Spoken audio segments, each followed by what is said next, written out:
મુખ્યમંત્રી શ્રી ભૂપેન્દ્રભાઈ પટેલના સૈનિક તરીકે, એમના સાથી તરીકે, એમના ટીમના એક સામાન્ય સભ્ય તરીકે ગુજરાતના વધુમાં વધુ નાગરિકોની નાની નાની ચિંતાઓમાં સાથે ઊભો રહીને સાચા હૃદયથી હું એમને મદદ કરવા માટે પ્રયત્ન કરીશ, એમની સાથે ઊભો રહીશ, એમની તકલીફોમાં એમની જોડે ઊભો રહીને કામ કરીશ.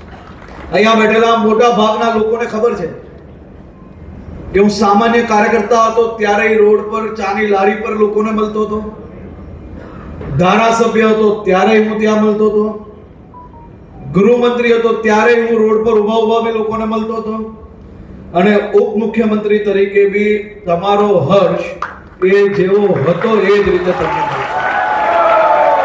સત્તાએ મગજ પર નસો ચડાવવા માટે નથી, પરંતુ હું અહીંયા મારી શહેરના અને મારા વિસ્તારના નગરજનો જ્યારે આવ્યા ત્યારે હું એટલા માટે કહેવા માંગુ છું કે આજે મને આ જવાબદારી મળી છે.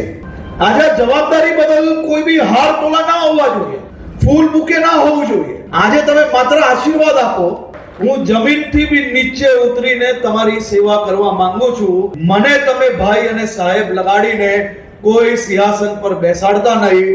હું આજે ચાના બાકડા પર બેસીને તમારી સેવા કરવા માંગુ છું.